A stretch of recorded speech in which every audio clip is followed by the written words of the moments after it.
Ce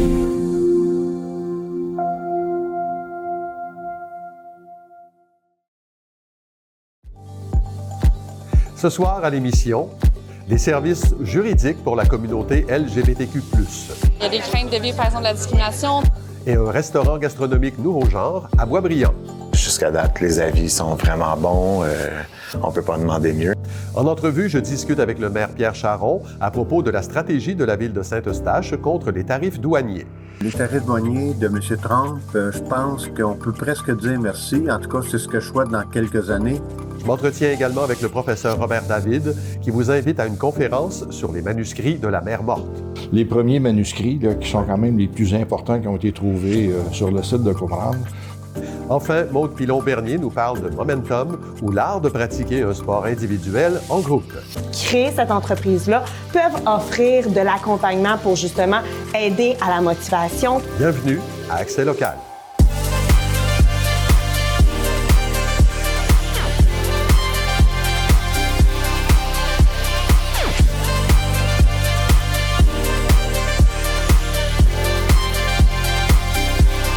Mercredi 12 mars 2025, bon début de soirée. C'est Claude Desjardins en compagnie de Clara Maté-Genet. Bonsoir Clara. Bonsoir Claude. Les citoyens de la région ont maintenant accès à de nouveaux services juridiques qui s'adressent spécifiquement à des personnes issues des communautés LGBTQ+, grâce à une nouvelle mouture d'un programme qui s'appelle, un projet plutôt, qui s'appelle Justice Alliée. Alors, qu'est-ce que c'est exactement? C'est un projet qui a été mis en place par le Carrefour Jeunesse Emploi de Thérèse de Blainville et le Centre de justice de proximité Laval-Laurentides-Lanaudière, qui a vu le jour en 2021 avec l'aide financière du ministère de la Justice. L'objectif, c'est d'assurer une meilleure reconnaissance des droits des personnes LGBT à l'aide d'une approche multidisciplinaire, soit juridique et psychosociale. D'après les coordonnateurs de Justice Alliée, ce type de projet est une première au Québec. Ça permet aux personnes LGBT et à leur entourage un meilleur accès aux services juridiques. On écoute à ce sujet Lara Gagnon, qui est avocate au Centre de justice de proximité Laval-Laurentides-Lanaudière. La majorité des personnes des communautés LGBTQ+, quand ils vivent un enjeu juridique, ne vont pas aller chercher de soutien parce que il y a des craintes de vivre, par exemple, de la discrimination, de devoir justement réexpliquer sa réalité, d'être mal compris, tout ça, que la réalité soit prise en compte dans la situation alors que ça n'a pas nécessairement de lien. Donc, un service comme ça permet, en fait, d'enlever ça dès le début. Là, ce tri-là, il est déjà fait. Là. Et quel est le genre de service là, qui est offert par le biais du programme Justice Alliée? C'est assez diversifié. Les exemples fournis par les organismes sont multiples. Il y avait, par exemple, le soutien des démarches d'un syndicat dans le cas d'une personne trans qui vivait de la discrimination au travail, du soutien à la succession dans le cas d'une dame ayant perdu sa conjointe, ou alors l'accompagnement d'une mère dans ses démarches juridiques pour son enfant qui avait vécu de la discrimination à l'école. Le Carrefour Jeunesse Emploi Thérèse de Blainville et le Centre de justice de proximité offrent aussi de l'accompagnement légal pour les personnes en processus de transition ou de changement de nom. Les services s'adressent aux personnes de la communauté LGBTQ+, mais ça ne doit pas nécessairement être pour des problèmes en lien avec leur identité ou leur orientation sexuelle. Tout au long des démarches judiciaires, les personnes concernées peuvent compter sur un suivi psychosocial. Le fait d'être accompagné par des personnes sensibilisées aux enjeux de la communauté LGBT offre une grande tranquillité d'esprit à la clientèle ciblée. On peut écouter à ce propos Olivier Charec, qui est travailleur social au Carrefour Jeunesse Emploi Thérèse de Blainville. Des démarches juridiques, des fois, ça l'amène du stress, de l'anxiété. Des fois, la situation personnelle de la personne n'est pas facile non plus. Fait que d'avoir le soutien psychosocial aussi, ça l'aide à avoir un appui, un accompagnement dans les démarches aussi, d'aller au bout des démarches, de ne pas avoir peur de continuer, de revendiquer ses droits. Donc, vraiment, les personnes se sentent sécurisées et soutenues dans leur démarche grâce à ça. Depuis le début du projet, près de 100 personnes ont reçu un accompagnement et plus de 500 personnes ont été formées dans le cadre du projet, soit des intervenants du milieu juridique ou tout simplement des personnes LGBT intéressées. Il y a un nouveau volet dans ce projet, Clara. Alors, quels sont les services supplémentaires qui sont disponibles? Alors, Justice Alliée propose maintenant des services notariaux, que ce soit la rédaction de conventions d'union de fait, de contrats de mariage ou de testament. Les notaires peuvent aussi maintenant traiter les demandes anticipées d'aide médicale à mourir. Pour les avocats impliqués dans le projet, il est maintenant plus simple de conseiller leur clientèle. Jusqu'à maintenant, ils ne pouvaient fournir que de l'information juridique, donc seulement exposer les différentes options qui s'offraient à un plaignant ou une plaignante dans sa situation sans plus de précision. Lara Gagnon nous explique les changements apportés par la bonification des services.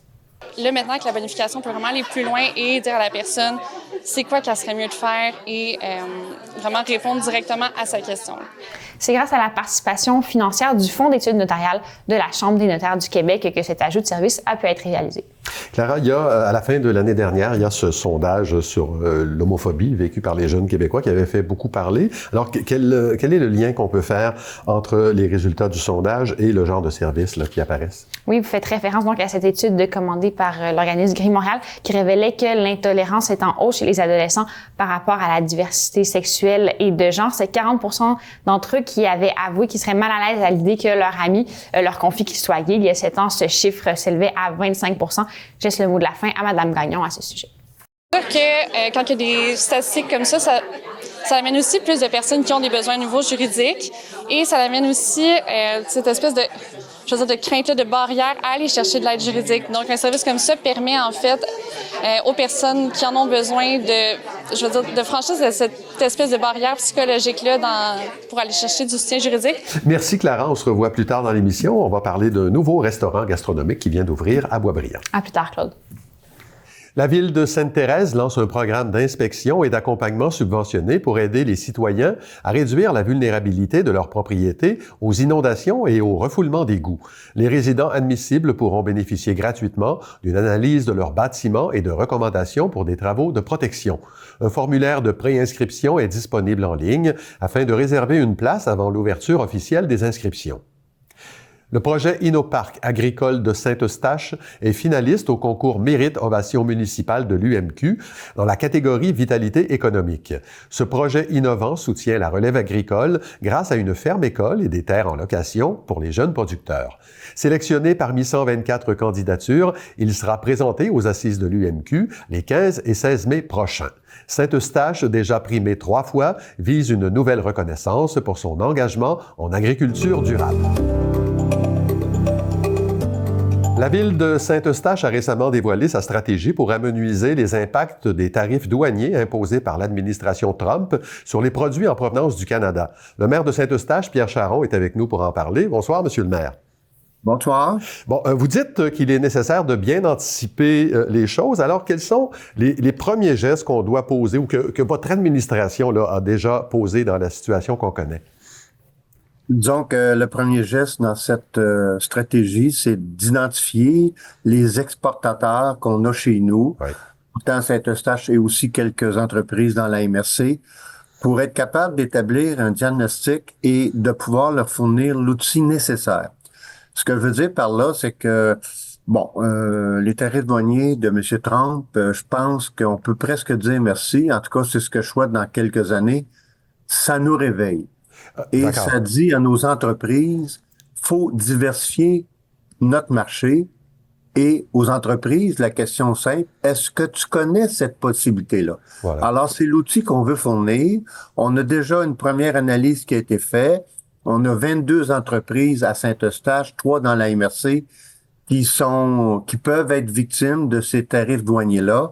Et on veut les aider à faire le maillage avec des entreprises. Ouais. Au niveau de la MRC, on souhaite offrir un outil là qui est d'environ 1500 $ qui va identifier des choses pour chaque entreprise. Ça, c'est l'aide qu'on va apporter.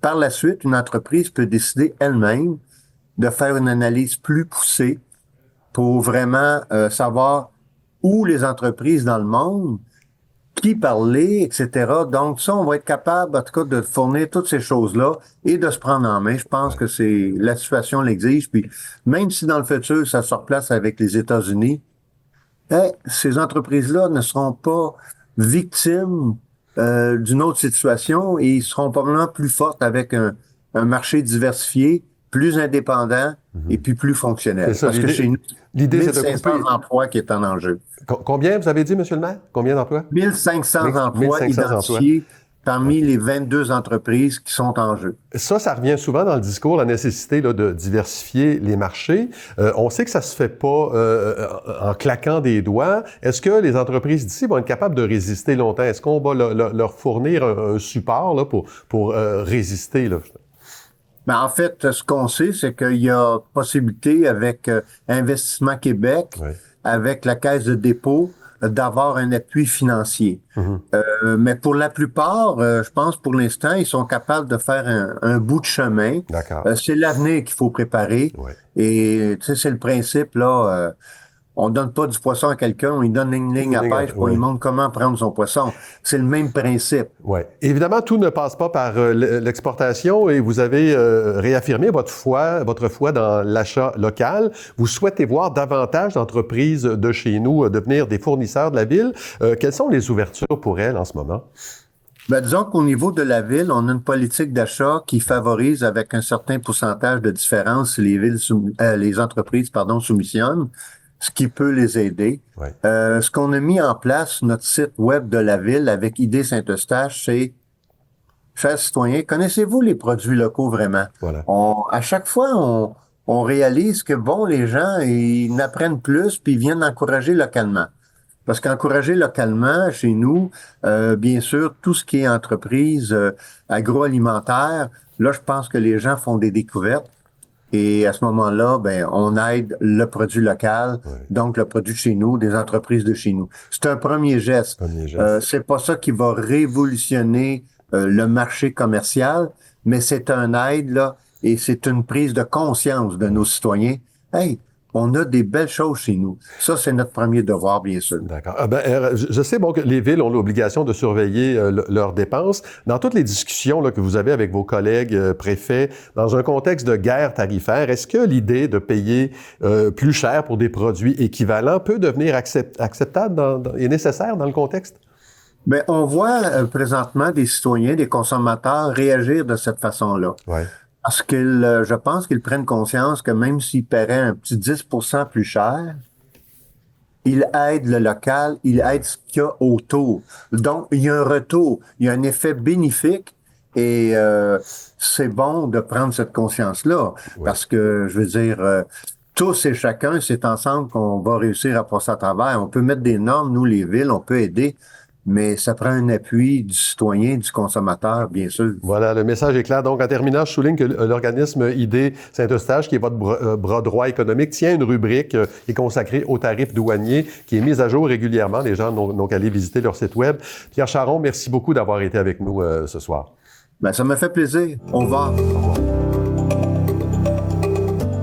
Le Collège Lionel Groulx invite la population à une collecte de sang le jeudi 20 mars de 9h à 16h au Carrefour étudiant. L'objectif est fixé à 140 donneurs. Cette collecte est organisée en collaboration avec le Club de secourisme de l'institution et Emma Québec. Il est possible de prendre rendez-vous en ligne dès maintenant.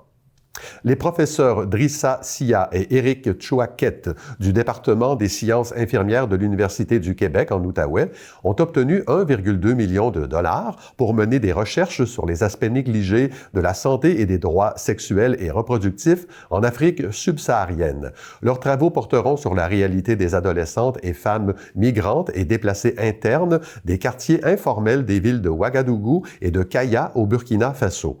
Ce projet permettra notamment d'évaluer les besoins et les facteurs individuels et d'évaluer les impacts sociaux et économiques de l'intervention mise en place. On va parler sport avec Maude Pilon-Bernier. Bonsoir, Maude. Bonsoir, Claude.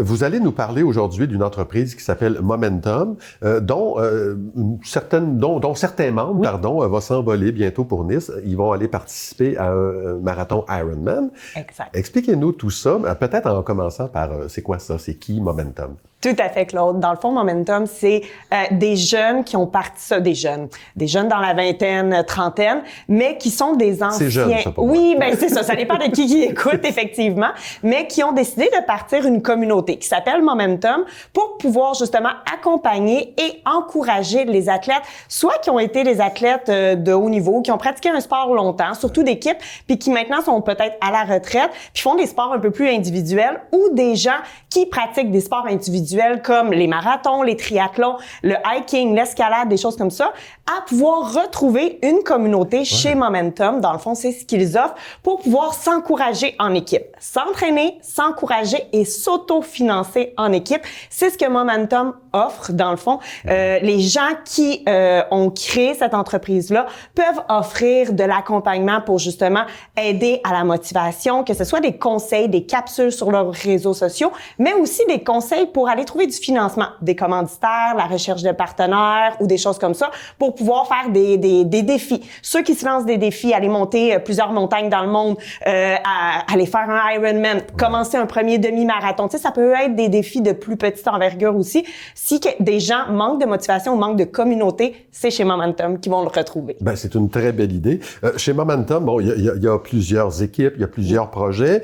Il y en a un qui vous tient particulièrement à cœur parce qu'il implique des athlètes et des étudiants de la région. Exactement. Donc, on parle de 4 personnes. Certains là-dedans viennent de Saint-Colomban, Saint-Hippolyte, Tremblant, qui se sont lancés justement le défi de faire des demi-Ironman puis des full Ironman qu'on appelle à Nice en France. Il faut comprendre que ce parcours-là à Nice en France est un coup de cœur des athlètes. Il a gagné le choix des athlètes l'année passée à cause de son dénivelé, les paysages, le vélo en montagne, la course sur la plage, puis vraiment les super paysages. Donc, c'est un gros voyage, c'est des gros défis que ces 4 jeunes-là se sont lancés. On parle de William, Rachel, Xavier et Kinsey qui partent pour Nice et qui cherchent du financement. Mais pas seulement du financement, on parle aussi de partenaires parce que un gros projet comme ça, des performances comme ça, ça demande de la nutrition spéciale, ça demande plus de 10 mois d'entraînement. Des commanditaires, les vélos, ce ne sont pas des petits vélos. On parle de vélos qui sont très coûteux et juste le voyage en tant que tel. Donc, ce que ça va faire pour eux autres, c'est que ça va leur permettre d'atteindre un rêve qui se sont lancés, mais aussi de promouvoir justement la compagnie Momentum, puis faire en sorte que d'autres gens s'inspirent de leur performance, de leur parcours pour pouvoir s'inclure dans l'entreprise. Oui, puis c'est dans un décor magnifique, la Provence. Il risque de faire très chaud. J'en doute pas. Le 29 juin, exactement. Donc oui, il risque d'avoir une température, là, puis c'est une préparation de s'adapter à cette température-là.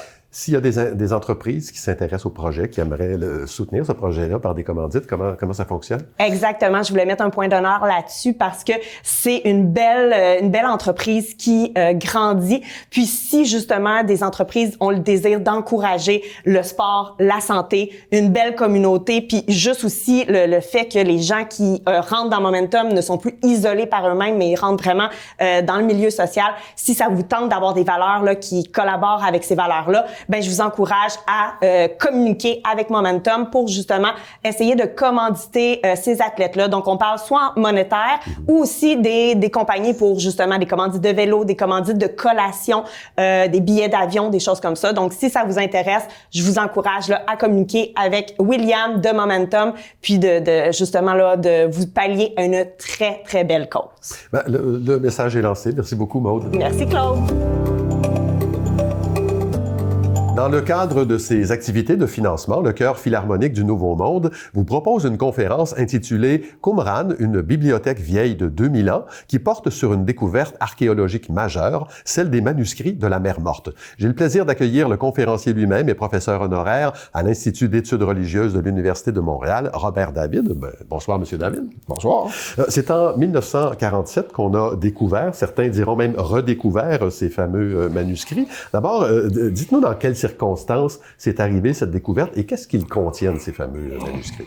Bon, la première découverte, là, parce que ça s'est quand même étendu sur une dizaine d'années de découverte. La première découverte, ça a été faite tout à fait de façon fortuite, là, par des Bédouins qui se promenaient dans le désert de Juda et l'idée veut que le Bédouin cherchait sa chèvre et il aurait découvert dans une grotte les premiers manuscrits là, qui sont quand même les plus importants qui ont été trouvés sur le site de Qumran. Donc, dans cette grotte-là, il y avait des genres dans lesquels les manuscrits avaient été installés.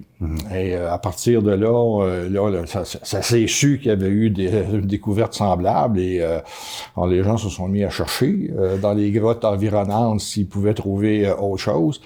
Bon, ça a été les Bédouins au départ, mais à un moment donné, ça a été une communauté scientifique là, qui s'est installée dans la région pour être capable de faire des recherches qui soient plus... moi, je dirais plus scientifique. Là, c'est le cas de le dire. C'est exact de dire qu'ils étaient dans des grottes très difficilement accessibles. Certaines inaccessibles, d'autres simplement parce qu'elles étaient fermées. Là. Mais pourquoi? Parce qu'on les cachait ou on les entreposait comme ça? Ben ça reste une question qui est pas encore résolue. Certains, la tendance la plus générale, c'est que au moment où l'armée romaine est arrivée à la fin de la première révolte juive, là, autour de 68, les les habitants de la région de Qumran auraient voulu cacher les manuscrits pour empêcher les Romains de mettre la main dessus. Ouais. D'autres hypothèses veulent que ce soit les gens qui habitaient dans cette région-là, qui habitaient aussi les grottes. Hein. Ça reste une région assez chaude. Là. Ouais. Il pleut pas beaucoup, il fait chaud dans cette région-là. Et dans les grottes, là, quand on vit dans les grottes, c'est plus frais. Ouais. Et donc, ça fait des gens qui avaient les manuscrits avec eux autres dans leur propre lieu d'habitation. Mais on ne sait pas vraiment. Là. Mais l'hypothèse la plus retenue, c'est celle des cachés. On parle d'une bibliothèque vieille de 2000 ans. Alors, sur le plan strictement matériel, là, qu'est-ce que ça représente? Il y en a combien des manuscrits? Quel genre de support? Il y a beaucoup de manuscrits, beaucoup qui sont fragmentaires. Là. Il y a beaucoup de fragments. Là. Les grands manuscrits comme tels, il n'y en a pas énormément. Il y a peut-être une trentaine. Mais de fragments, là, il y en a, ça joue autour de 1800 à 1900, avec représentant quelque chose comme 900 manuscrits différents, là, qui étaient... On parle de textes bibliques, là. Pas nécessairement. Il y a des textes bibliques, là, l'ensemble de la Bible est représenté. Elle n'est pas complète, mais elle est représentée, sauf un livre, le livre d'Esther. Mais il y a des textes qui appartiennent strictement à cette communauté-là, qu'on ne connaissait pas ailleurs. Je pense, entre autres, à la règle de la communauté, là. C'est quelque chose qui n'appartenait qu'à cette communauté-là.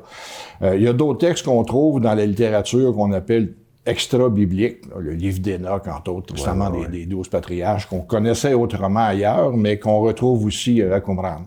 Il y a le rouleau d'Ésaïe qu'on a trouvé. Ça, c'est le plus gros. C'est le célèbre là, qui a été trouvé dans la grotte 1, un des premiers qui a été trouvé, là, où on a le livre au complet. Si vous allez au musée du livre en Israël, là, vous allez voir ce rouleau-là, un facsimilé du rouleau, parce qu'on les expose pas, mais donc où on voit l'ensemble des 66 chapitres du livre d'Isaïe là, qui ont été conservés sur ce rouleau-là. Aidez-nous à comprendre l'importance historique et archéologique là, de cette découverte-là. Du point de vue archéologique, je disais tantôt, c'est une région très sèche, alors la conservation des manuscrits a été assez exceptionnelle parce qu'il y a presque pas d'humidité. À Qumran, on en a trouvé là, mais on en a trouvé ailleurs dans la région de la Mer Morte. Donc, quand on parle des manuscrits de la Mer Morte, là, il n'y a pas seulement Qumran, et on en a trouvé à Masada, on en a trouvé à Nahaléver. Mais à Qumran, l'intérêt, entre autres, c'est que, on parlait tantôt de texte biblique, jusqu'en 1947, le plus vieux texte qu'on pouvait avoir rédigé de l'ensemble de l'Ancien Testament, entre autres, là, datait de la fin du 9e, début du 10e siècle, après Jésus-Christ. Ouais. Et là, on se retrouve avec des textes qui datent de moins 300 à peu près, jusqu'à autour de, en 68 au maximum, parce que le site est détruit en 68. Alors, ce qui fait que, entre le moment où on avait un texte qui datait du 10e siècle, on vient de combler 10 siècles de tradition manuscrite en un seul coup. Écoutez, c'est absolument fascinant. On ne fait qu'effleurer le sujet en ce moment. Les gens qui vont se déplacer au Centre culturel communautaire Thérèse de Blainville le 26 mars à 19h vont pouvoir vous écouter pendant 1 heure. Ça va être absolument fabuleux. 2 heures même. 2 heures même, écoutez. 1 heure on vient de gagner 1 heure. Alors, on peut acheter des billets à la porte. Ils sont sur Eventbrite. Robert David, merci beaucoup d'être venu nous parler de ça ce soir. Ça a été un plaisir. On est de retour avec Clara Maté-Jonet. Clara, il y a un nouveau restaurant gastronomique qui vient d'ouvrir ses portes à Boisbriand. Ça s'appelle Astor. Vous êtes allé faire un tour. Oui, Claude, ça a ouvert ses portes il y a maintenant 3 semaines sur le chemin de la Grande-Côte dans la maison patrimoniale Léon Dion. C'est l'équipe derrière le restaurant Géraldine à Saint-Eustache qui propose une expérience culinaire à multiples services aux saveurs presque exclusivement locales. Le menu n'est pas connu à l'avance et le client sera amené à se déplacer dans le restaurant jusque dans les cuisines pour déguster son repas. Je vous laisse découvrir ça dans notre reportage de ce soir. Ça fait 8 ans que j'avais ouvert le Géraldine. Puis je connaissais pas beaucoup la région quand j'ai ouvert le Géraldine. Puis là, à force des années, j'ai connu du monde, qui m'ont fait connaître du monde, qui m'ont fait connaître du monde. On a pris soin de nos relations avec tous nos fournisseurs. Puis de là est venu à vouloir de quoi que j'ai toujours voulu. Puis acheter la bâtisse ici qui date de 1820. Puis de faire le projet comme un challenge. Puis, fait que là, on a pas mal... on s'amuse, mettons. En ouvrant ici, qu'est-ce qu'on voulait faire? C'était juste avoir un menu fixe de plusieurs services, de vraiment faire le tour des régions, faire goûter au monde les régions. Puis après ça, on a un deuxième étage en haut qu'on fait juste des plats classiques. Fait que c'est des cocktails, des mocktails, puis des plats vraiment classiques, bien faits, maîtrisés. Fait que c'est ce qu'on voulait avec en haut. Une place que les gens peuvent venir au début de soirée, comme à la fin de la soirée, manger quelque chose. En bas, c'est plus une expérience qui va durer 3 heures, 3 heures et demie. Entre 10 et 15 services, disons. Donc, le projet ici, ça fait plus qu'un an qu'on se prépare. Que ça soit... j'ai fait le design, j'ai été le contracteur ici. On a tout acheté, on a beaucoup travaillé. Mais il y avait aussi l'autre côté, nourriture. Fait que ça faisait un an qu'on préparait lactofermentation, des marinades, des sirops, des choses comme ça, en pensant au menu, au prochain menu, ou avoir beaucoup d'items pour se faire du fun, pour justement faire le menu hiver-printemps. Parce qu'on s'entend, pas qu'il n'y a pas grand-chose, mais il n'y a pas grand-chose en ce moment. Donc, ça nous a donné la chance de travailler avec des produits locaux. Puis là, on est en train de faire un changement de menu pour le printemps. C'est sûr qu'on a hâte que les premiers légumes sortent. Puis, mais en attendant, on a encore assez de choses pour s'amuser. Ça fait un an que je pense au menu. Ici, qu'est-ce qu'on fait? C'est on a une autre place, un petit laboratoire de cuisine, qu'on prépare les menus à venir. Donc, dès qu'on sort un menu, l'autre menu est en branche. Donc, on fait des tests. Avec le Géraldine, c'était vraiment la région Oka, Saint-Joseph-du-Lac, Saint-Eustache, tout ça. Fait que c'est vraiment la région que moi, je connais. On a le jardin Kaizen, qui est notre jardin, dans le fond. On a un champ de camerise, des érelles l'argousier, beaucoup de nos herbes, des racines. Puis la majorité de nos légumes viennent de là. À part ça, on a une ferme d'autruche à côté. On a notre ferme de cerfs qui est pas loin. On essaye juste vraiment la communauté. Fait que c'est pour ça qu'on s'implique beaucoup aussi dans les œuvres de charité, les fondations, tout ça. Moi, je fais partie d'un conseil d'administration d'une fondation. On lève des fonds pour les enfants dans le besoin. On a toujours été impliqués dans la communauté et on continue, là. Mais on est vraiment chanceux dans la région. Comme là, je sais, il y a toutes les affaires avec les États-Unis, les produits ici, mais nous autres, les produits viennent d'ici, donc pas que ça nous affecte pas, mais je veux dire, on a une ferme d'agrumes juste ici à côté, donc tous nos agrumes, on est tellement chanceux avec au citrus. La réaction est vraiment bonne, mais c'est toujours d'être, nous autres, être le plus fiers possible. Fait qu'en ce moment, on commence à être habitués, à être rodés. Donc, ça va bien. Jusqu'à date, les avis sont vraiment bons. On peut pas demander mieux. Il faut qu'on continue là-dedans. Fait que c'est juste d'être tout le temps constant dans qu'est-ce qu'on fait. Puis soir après soir. Fait que c'est vraiment ça qu'on essaie de faire. Là, on s'est entouré vraiment d'une bonne équipe, bonne sommelière, notre mixologue, genre, tous les gens dans la cuisine, nos serveurs, les commis. Je peux pas demander mieux, là. J'ai été chanceux là-dessus. Merci Clara. On se revoit demain. À demain, Claude. Ben voilà, c'est tout pour aujourd'hui. Merci beaucoup d'avoir été là. L'émission Ma banlieue suit à l'instant. Je vous invite également à consulter l'ensemble de la programmation au tvbl.ca. Au nom de toute l'équipe, je vous souhaite une excellente soirée à notre antenne.